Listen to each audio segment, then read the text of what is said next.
सुरुवातीला 3 ठिकाणी झाल्या आणि नंतर निर्णय असा घेण्यात आला की आपापल्या जागे वाटपासंदर्भामध्ये आपली भूमिका बसून आपण मांडावी, जेणेकरून जागेची निश्चिती आपल्याला करता येईल, अशा स्वरूपाची चर्चा ही झालेली आहे।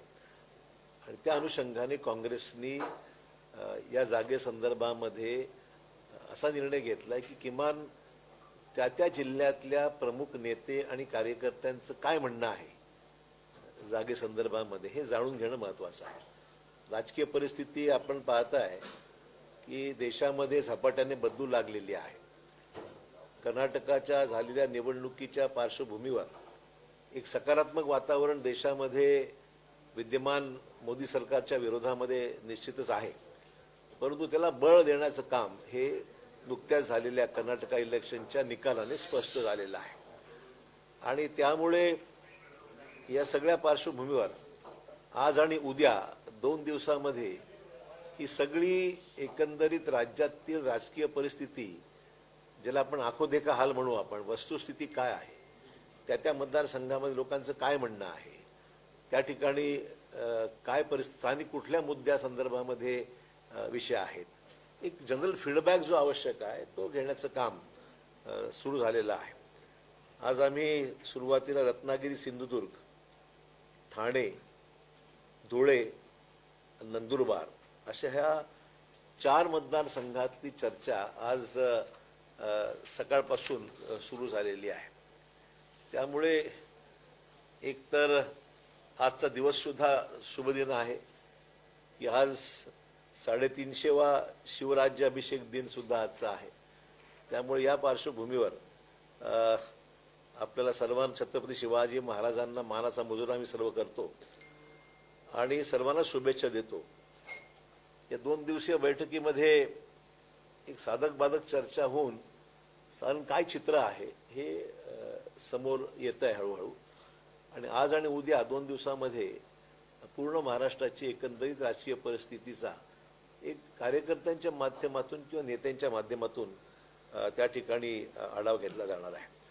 भाजपच्या केंद्र सरकारच्या 9 वर्षाच्या कारकिर्दीचा सुद्धा काय परिणाम आहे आपण पाहतोय की निवडणुका लढल्या जातात, बऱ्याचशा वेळेस देश पातळीवरचे विषय असतात, बऱ्याचशा वेळेस स्थानिक लोकल फॅक्टर्सवर सुद्धा होतात। म्हणजे वोकल फॉर लोकल हा एक विषय आपण कर्नाटकामध्ये अनुभवला की लोकल विषयांवर प्रभावीपणे प्रचार केल्यानंतर लोकांच्या मनातलं सरकार कसं असलं पाहिजे किंवा त्यांना भेडसावणाऱ्या विषय काय आहेत या संदर्भामध्ये लोकांची इच्छा असते। आपण बऱ्याचशा वेळेस राष्ट्रीय विषयावर बोललंच पाहिजे, परंतु स्थानिक जे विषय जे आहेत लोकांच्या इच्छेचे किंवा त्यांना अडचणीचे ठरत आहेत त्या विषयसुद्धा हा विषय निर्णय घेण्याकरता तोही फीडबॅक आम्ही घेत आहोत किंवा काय तुमच्या मतदारसंघामध्ये काय कुठल्या विषयावर लोकांचं काय म्हणणं आहे, काय केलं पाहिजे। मुंबईच्या राजधानी महाराष्ट्राच्या राजधानीमध्ये येणारे विषय आणि स्थानिक पातळीवर असलेले विषय बऱ्याच तफावत असू शकते आणि त्यामुळे हा सुद्धा विषय चर्चेमध्ये आहे की नेमके काय काय विषय घ्यायचे आहेत ते। आणि उमेदवार जरी आम्ही निश्चित अजून जागा किती लढायच्या आहेत हे नंतर या 2 दिवसाच्या एकंदरीत चर्चेनंतर मग तो साधारण विषय समोर येईल की कुठल्या पक्षाने विशेषतः काँग्रेसने कुठल्या जागेवर आपण दावा केला पाहिजे, क्लेम केलं पाहिजे। आणि आमची सर्वांची इच्छा हीच आहे की महाराष्ट्रामध्ये महाविकास आघाडीचं गठबंधन राहिलं पाहिजे, जेणेकरून मताचं विभाजन टाळता येईल। आणि अनेक ठिकाणी नुकतेच सर्वेसुद्धा रिपोर्ट्स ज्याला आपण म्हणू एक ओपिनियन पोलसुद्धा बऱ्याच ठिकाणी यायला सुरुवात झालेली आहे। अर्थात परिस्थितीप्रमाणे ते ओपिनियन पोल बदलत जातात, मी काही त्याच्यावरच निष्कर्ष काढतो असं म्हणण्याची आवश्यकता नाही आहे। परंतु साधारण आजची जी परिस्थिती आहे ती लक्षात जर घेतली तर तिन्ही पक्ष एकत्र राहून जर निवडणुका लढवल्या गेल्या आणि जागेचं वाटप प्रॅक्टिकली विचार करून ज्याची क्षमता किंवा ताकद किंवा ज्याच्या मागे तो मतदारसंघ आहे अशा पक्षालाच तिथे त्या जागा दिल्या गेल्या पाहिजेत असं सर्वसाधारण कल आहे। आकडा किती होईल काय होईल आज काही सांगता येत नाही। उद्या चर्चा झाल्यानंतर पुढचं पाऊल हे राहणार आहे की जिल्ह्यातल्या प्रमुख नेत्यांच्या बैठका सुद्धा घेण्याची. आज येत आहेत जिल्हा काँग्रेसचे अध्यक्ष, तालुक्यातले अध्यक्ष आहेत, प्रमुख नेते, असे काही लोक चर्चेमध्ये सहभागी आहेत. पण या बैठका झाल्यानंतर जिल्ह्यातल्या काही प्रमुख ज्या ज्या जिल्ह्यामध्ये काही चर्चा करायची आवश्यकता आहे त्या त्या जिल्ह्यातल्या प्रमुख लोकांना एकत्र बसून जबाबदारी निश्चित करायची आम्ही ठरवणार आहोत. तर सर्वसाधारणपणे आजची ही चर्चाची सुरुवात अशा पद्धतीने आम्ही आज केलेली आहे.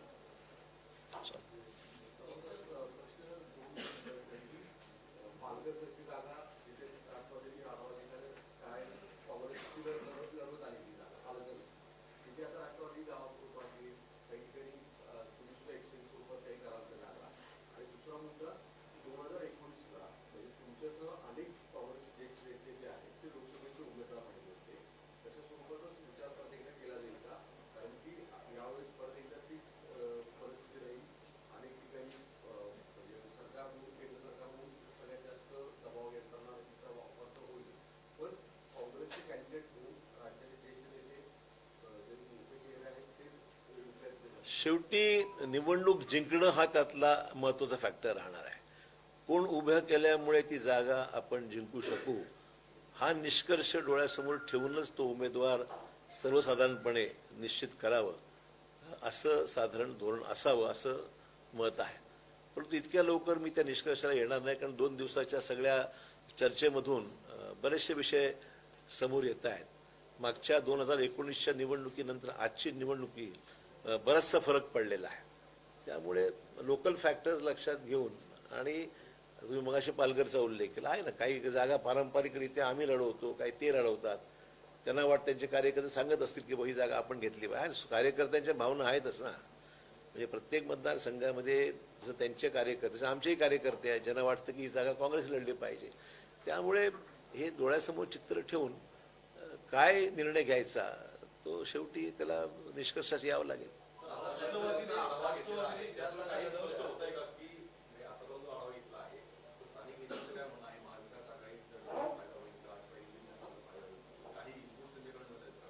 हे महाविकास आघाडीसमोर लढावं असं सूर आहे साधारण, निश्चितच आहे. ज्या ठिकाणी असं आहे की महाविकास आघाडी राज्यात आहे, खाली सुद्धा ते सर्व जुळलं पाहिजे. महत्त्वाचं ते आहे ना. स्थानिक पातळीवर समन्वय चांगला असेल तर ती मतं ट्रान्सफर होतात, आपण पाहतो. त्यामुळे आम्हा तिन्ही पक्षांनाही काळजी घ्यावी लागेल की आघाडी करत असताना त्या आघाडीचा खऱ्या अर्थाने एकमेकांची समन्वय साधण्याचं काम जे स्थानिक पातळीवरचे नेते कार्यकर्ते आहेत त्यांच्यामुळे सुद्धा ते वातावरण निर्माण करण्याचं काम करावं लागणार आहे. कारण की आम्ही एकमेकांच्या विरोधात लढलो ना. राष्ट्रवादी आणि आम्ही तर महाराष्ट्रामध्ये अनेक वर्षापासून आमची आघाडी आहे, पण शिवसेना पहिल्यांदाच आमच्या या आघाडीमध्ये आता सामील होणार आहे. त्यामुळे निर्णय घेत असताना आम्हाला ही काळजी घ्यावी लागेल की उद्धव ठाकरे यांना विनंती करावी लागेल की बाबा तुमचेही कार्यकर्ते आहेत, त्यांनाही आपण सूचना द्या, आम्ही आमच्या कार्यकर्त्यांना सूचना देऊ. राष्ट्रवादी त्यांना सांगावं लागेल किंवा जो उमेदवार ठरेल तर तिन्ही पक्षांनी मिळून आणि मित्र पक्षांनी येऊन एकत्रपणे मदत केली पाहिजे ही त्यातली महत्त्वाची बाब आहे.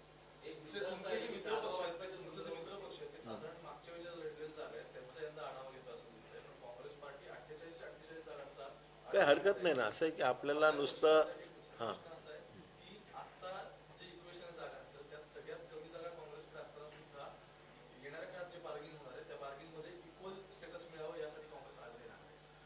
मुद्दा असा आहे की एखाद्या निवडणुकीमध्ये जागा कमी आल्या म्हणून पुढच्या वेळी तशीच परिस्थिती राहील असं काय अझम्पशन करायची आवश्यकता नाही ना.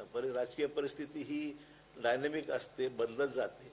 आणि त्यामुळे ज्या जागा पारंपरिकरित्या आम्ही एकेकाळी काँग्रेसला आता मागच्या वेळेस 2009-10 मध्ये 17-18 जागा मिळाल्या होत्या.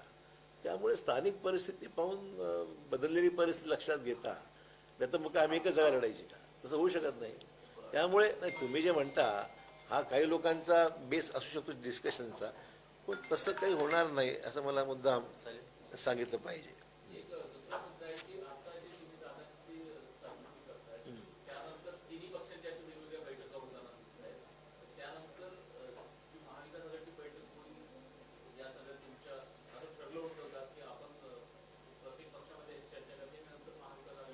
नाही तसं काय आम्ही ठरवलं नव्हतं, पण आमची भूमिका ही आहे की आपण महाराष्ट्रातल्या सगळ्या 48 मतदारसंघातली परिस्थिती समजून घेतली पाहिजे. हे काँग्रेसने फक्त काही विशिष्ट जागा पुरती मर्यादित राहून आकलन करणं हे उचित नाही आहे. 48च्या 48 जागेची परिस्थिती काय आहे आणि कुठे चांगला स्कोप आहे या निवडणुकीमध्ये याचा अंदाज घेतला आला पाहिजे. शेवटी पक्ष म्हणून, राष्ट्रीय पक्ष म्हणून महाराष्ट्रात सुद्धा काँग्रेसचं नेटवर्क सगळ्या जिल्ह्यात आहे. त्यामुळे तिथल्या लोकांना विश्वासात घेऊन त्यांचं म्हणणं तर ऐकलं पाहिजे ना.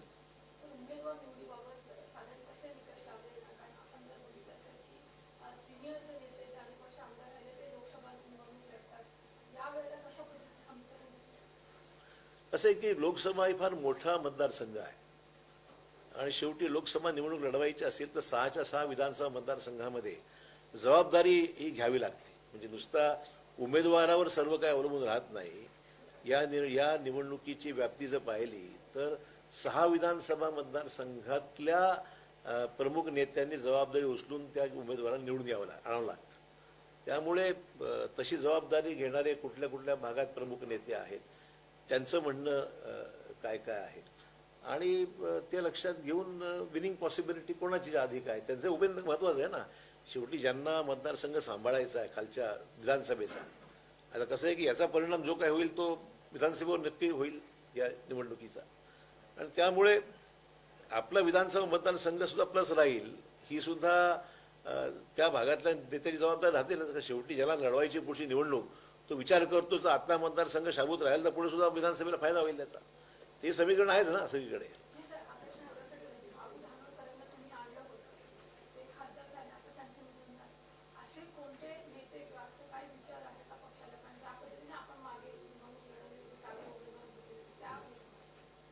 नाही, मला प्रश्न नाही, रोख नाही कळत.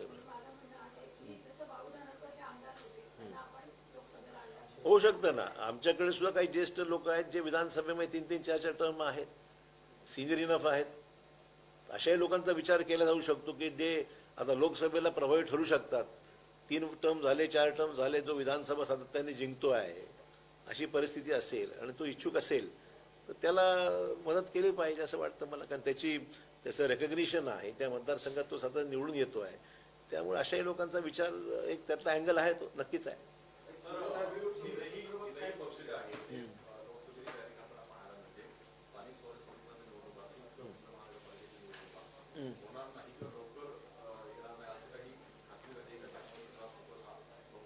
नाही, या सरकारला स्थानिक स्वराज्य संस्था निवडणूक घ्यायच्याच नाही.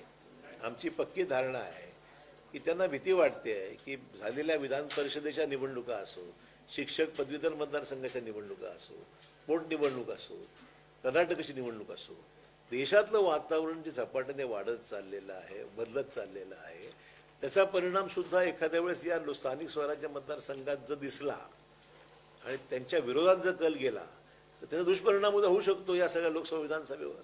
आणि त्यामुळे त्यांना या निवडणुका घ्यायच्याच नाहीत. काही ना काही सबब काढून कोर्टावर ढकलून द्यायचं आणि मग सरकारची तयारी प्रामाणिक असती तर कोर्टात जाऊन विषय मांडून संपवला असता ना विषय. तो उपस्थित राहत नाही, कोर्टात बाजू कोणी मांडत नाही, ढकलत चालल्या तारखा. म्हणजे आता विधानसभा, लोकसभा आणि स्थानिक स्वराज्य तिन्ही एकदम घेतात की काय असंही परिस्थिती निर्माण झालेली आहे. तेव्हा त्यांना काही निवडणुका घ्यायच्याच नाहीये, त्यांना वेळ काढूपणा करायचा आहे. आणि महाराष्ट्रातल्या इतिहासाची पहिली वेळ होईल की 2-2 वर्ष निवडणुका होत नाहीत लोकल बॉडीजच्या. कॉन्स्टिट्युशनली जे बाइंडिंग आहे ते सुद्धा ऑब्लिगेशन हे पूर्ण करत नाहीये. असं प्रकार चालला आहे.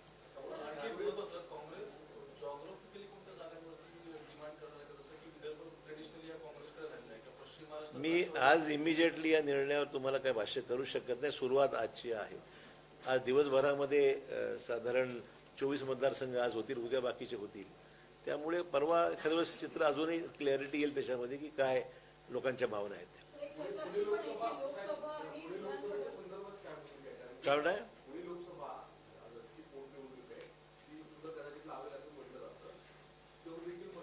अजून ती चर्चेला काही सुरुवातच केली. कारण निर्णय हवा असा आहे की मला जे सांगण्यात आलं किंवा मला जे माहिती आहे की कदाचित या पोटनिवडणुका होणारच नाहीत.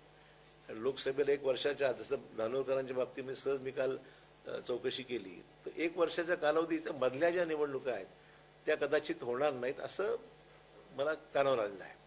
एखाद्या वेळेस मला वाटत नाही पोटनिवडणुका होतील म्हणून.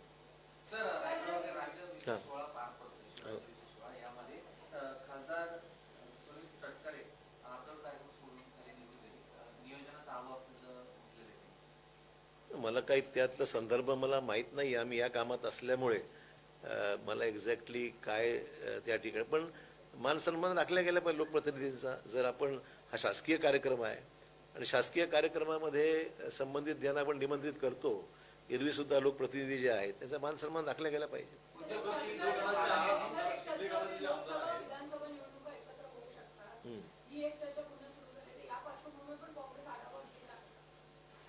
तशा दृष्टिकोनातून अद्याप चर्चा आम्ही विधानसभेची अद्याप सुरू केलेली नाही. ही विषय हा फक्त लोकसभेपुरतीच मर्यादित आहे. परंतु तुम्ही म्हणल्यासारखं की कदाचित विद्यमान राज्यातील सरकारला थोडंसं इन्स्टेबिलिटी वाटते की एखाद्या वेळेस नुसती लोकसभा घेऊन जर काही घडलं तर त्याचा परिणाम विधानसभेवर होऊ नये. पण ती एक पॉसिबिलिटी नाकारता येत नाही की दोन्ही निवडणूक एकदम घ्या, असा एक प्रयत्न असू शकतो. चर्चेमध्ये आहे विषय तो. शिंदे गटाच्या आमदारांनी काही आक्षेप घेतला की संजय राऊतांना जर त्या मंत्र्यांच्या शिंदे गटाच्या आमदारांना जर विचारला प्रश्न ते पहिला चुकतात, तर हे खासदारांनी अशा प्रकारे करणं कितपत योग्य वाटतं? एवढं बारकाईने मी काही पाहिलं नाही, तेव्हा मला काय बोलता येणार नाही. काय म्हणताय? नाही, ठीक आहे ना. तर ज्या त्या सरकारचा अधिकार आहे, कुठल्या शहराचं नाव, कुठल्या जिल्ह्याचं नाव, कुठल्या रस्त्याला नाव, हा त्या सरकारचा अधिकारच आहे. त्यामुळे त्यावर काही बोलण्यासारखं सीलिंग. हां, हो हो हो हो. आता या सरकारच्या काळात काही होऊ शकतं याचं उदाहरण आहे. त्यामुळे काय आश्चर्य मानायचं कारण नाही. सर, गौतम अदानी दुसऱ्यांदा शरद पवारांच्या भेटीला काल गेले होते.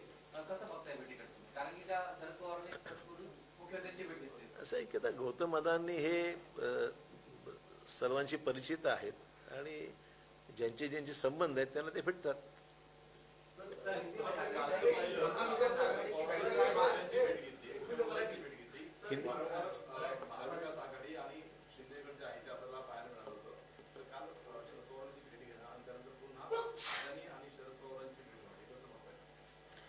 पवार साहेबांनी स्पष्टीकरण दिलेलंच आहे. ते त्यांना निमंत्रण देण्याकरता गेले होते काही कार्यक्रमाचं, असं शरद पवार साहेबांनी काल ट्विटमध्ये स्पष्टीकरण दिलेलं आहे. त्यामुळे ठीक आहे. त्याच्या पलीकडे काही चर्चा झाली का सांगू शकत नाही.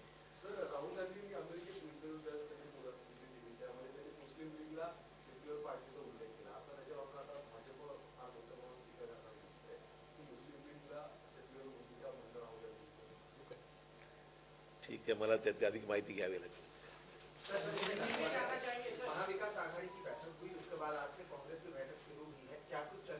देखिए, आज हमारी पहली मीटिंग महाराष्ट्र प्रदेश कांग्रेस कमेटी में हो रही है.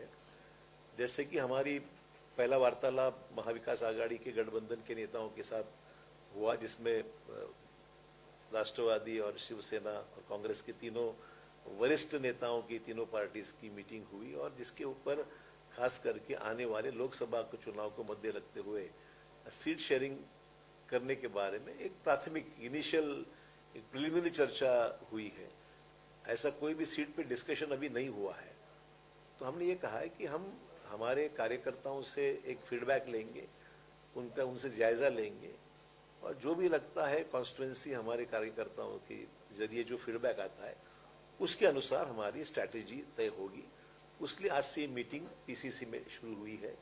आज हमने 4-5 जिले का भी आकलन किया है, जिसमें रत्नागिरी, सिंधुदुर्ग, थाना, धुले, नंदुरबार, ये अभी तक डिस्कशन हुआ है. इसके बाद में जलगांव, रावेर, अहमदनगर, शिरडी, नासिक वगैरह, उसके बाद में ये चर्चा, मतलब उत्तर महाराष्ट्र की चर्चा खास करके आज शुरुआत हुई है. तो ये रोज का रोज फीडबैक जो भी आएगा, कार्यकर्ताओं की भूमिका, उनकी भावना, पार्टी के इश्यूज, जीतने की संभावना, ये सब ध्यान में रखते हुए जो भी फीडबैक आता है उसके अनुसार फैसला करेंगे. 2014 और 19 के मुकाबले मौजूदा स्थिति काफी बेहतर है कांग्रेस के लिए. ऐसे में क्या जो कांग्रेस हमेशा से महाराष्ट्र में बड़ी लाइट भूमिका में रही, क्या इस बार भी वही भूमिका रहेगी कांग्रेस की, या फिर अब आपको लग रहा है कि नंबर्स नहीं, आंकड़े नहीं? कांग्रेस एक नेशनल पार्टी है. कांग्रेस की हमेशा नेशनल लेवल पे, नेशनल सिनेरियो में कांग्रेस हमेशा एक प्रभावी पार्टी रही है. तो निश्चित तौर पर हमारी ये भूमिका है कि सबको परिस्थिति के अनुसार जो भी सिचुएशन है उसको ध्यान में रखते हुए जो हमें महाविकास गठबंधन फॉर्म किया है उसको बरकरार रखना, उसको तीनों पार्टीज को साथ में रखकर सीट शेयरिंग का फॉर्मूला तय करना चाहिए, यही भूमिका हमारी। सर, क्या लगता है कि इक्वल सीट शेयरिंग होना चाहिए या कांग्रेस आप मैंने कहा ना, इक्वल की बात चर्चा हुई नहीं है। जब 48 सीटों पे चर्चा हो जाएगी उसके बाद में कितनी सीट लड़ना चाहिए इसके ऊपर फैसला होगा। कांग्रेस कितनी सीट चाहती है? आज मैं कुछ नहीं कहूंगा जब तक 48 कॉन्स्टिट्यूंसीज की चर्चा होती नहीं, उसके बाद ही बता पाएंगे कि हम कितना हम लड़ेंगे। सर, आप नंबर्स नहीं बता रहे, लेकिन शिवसेना ठाकरे ग्रुप की तरफ से लगातार कहा जा रहा है हमने 19 जीता था, तो कम से ठीक कम है, इस पर हमारा हर पार्टी का अपना अपना ओपिनियन हो सकता है। हमारी ओपिनियन ये है कि हम जायजा लेने के बाद ही, अब इसमें हम बहस नहीं करना चाहते हैं, इसमें कोई विवाद का मामला ही नहीं है। हम गठबंधन का माहौल पॉजिटिव रखना चाहते हैं, हमारे में कोई डिस्प्यूट्स नहीं है और हम चाहते हैं कि हमारी पॉलिटिकल सिचुएशन के अनुसार ये सीट्स का शेयरिंग होना चाहिए, वो हम जायजा लेने के बाद तय करेंगे। सर, हाल ही में एनसीपी की जो बैठक हुई थी, उसमें खबर ये आया कि एनसीपी के जो नेता हैं वो विधानसभा पर ज्यादा फोकस कर रहे हैं, लोकसभा पर नहीं। हो सकता क्या है, ऐसे भी आप लोग की अंडरस्टैंडिंग होगी कि लोकसभा में कांग्रेस ज्यादा लड़े और विधानसभा में नहीं, ऐसा कुछ विधानसभा लोकसभा का कोई ताल्लुक नहीं है। लोकसभा अलग इशू है, विधानसभा अलग है, इसलिए दोनों का इस सीट शेयरिंग पे कोई डायरेक्ट इनडायरेक्ट कोई ऐसी कोई विषय नहीं है। चौहान साहब, राहुल गांधी के बयान को लेकर बीजेपी का आरोप है, जिस पर मुस्लिम लीग के मामले पर उन्होंने बयान दिया कि सेकुलर शब्द का इस्तेमाल किया। अब बीएसपी का भी एक बयान आया थोड़ी देर पहले, उनका ये कहना है कि पाकिस्तान समर्थित आतंकी संगठन जो है राहुल गांधी की विदेश दौरों के समय भीड़ इकट्ठा कर रहे हैं, इस पर क्या कहेंगे? राहुल गांधी जी जो विदेश गए हुए हैं एक अपनी भूमिका रखने के लिए वो गए हुए हैं। देश में जो भी हो रहा है, न देश में बोलने नहीं दिया जाता है, बोलते हैं तो उनकी मेंबरशिप यहाँ पर रद्द हो जाती है, तो अपनी भूमिका रखना कोई गलत नहीं है। रहा सवाल बाकी इश्यूज पे मेरी जानकारी लेके कुछ बात करूंगा इसका। लेकिन मोहन भागवत ने ये कहा है कि अगर कोई भी इस तरह से बाहर जाके देश के बारे में बयानबाजी करता है वो देश का ऐसा है कि दोनों को ही अगर करना है तो ये सभी को लागू है, सिर्फ कांग्रेस को कैसे लागू होगा? कांग्रेस के बारे में बयान होता है, हमने कभी उनके बारे में आलोचना नहीं की, पर जब वन साइडेड जब अटैक कांग्रेस पे होता है तो स्वाभाविक कांग्रेस को उसके बारे में अपनी भूमिका रखना कोई गलत नहीं है। राहुल गांधी को लेकर जो बीजेपी ने बातें तो की थी, राहुल गांधी उनका कहना था साफ तौर पे कि सबसे ज्यादा मुस्लिम है इस देश में थे, इस देश में हिंदुस्तान में सबसे ज्यादा सेफ है कोई मुसलमान है कि हिंदुस्तान में दूसरे इस्लामी देश में हर व्यक्ति को रहने का अधिकार है। हमारी देश एक सेक्युलर कंट्री है, एक डेमोक्रेटिक कंट्री है, इसलिए हर कम्युनिटी को, सिर्फ मुस्लिम ही नहीं, हर कम्युनिटी को इस देश में रहने का अधिकार है और उनको सेफ रखना ही सरकार की जिम्मेदारी है। कोऑपरेटिव सेक्टर पर एक बड़ा निर्णय लिया है, जो सदस्य सक्रिय नहीं रहेंगे उनको मतदान का अधिकार नहीं मिलेगा। इसी सिलसिले में कल शरद पवार ने मुख्यमंत्री से मुलाकात भी की है, आपका इस पर क्या कहना है? सरकार है, सरकार फैसले अमेंडमेंट की कुछ भी कर सकती है। आखिर में वोटिंग का जो भी सिस्टम है कोऑपरेटिव सेक्टर में, शुगर फैक्ट्रीज है या फिर कॉटन हमारी जो सूत गिरणीज वगैरह है उसमें वोटिंग होता है, स्पिनिंग मिल्स हैं, तो कोऑपरेटिव रूल के अनुसार स्वाभाविक है कि जो लोग उसमें सक्रिय है, जनरल बॉडी मीटिंग अटेंड करते हैं, शेयर होल्डर्स हैं, तो जो एक्टिव है उनको रोल मिलना चाहिए, इसमें कोई गलत नहीं है। प्रिंसिपल ये गलत नहीं है, उसका असर क्या होता है देखना पड़ेगा। लास्ट क्वेश्चन कहते हैं हिंदी स्वराज को हम हिंदू राष्ट्र कहते हैं, ऐसा कल मोहन भागवत ने अपने स्पीच में कहा था, जबकि बाबा बागेश्वर लगातार हिंदू राष्ट्र की अलग से मांग करते रहे हैं। देखिए बड़े कॉम्प्लिकेटेड इश्यूज है यार, मेरे को मत डालो इसमें। थैंक यू कोई इश्यूज में मैं नहीं पढ़ना चाहता।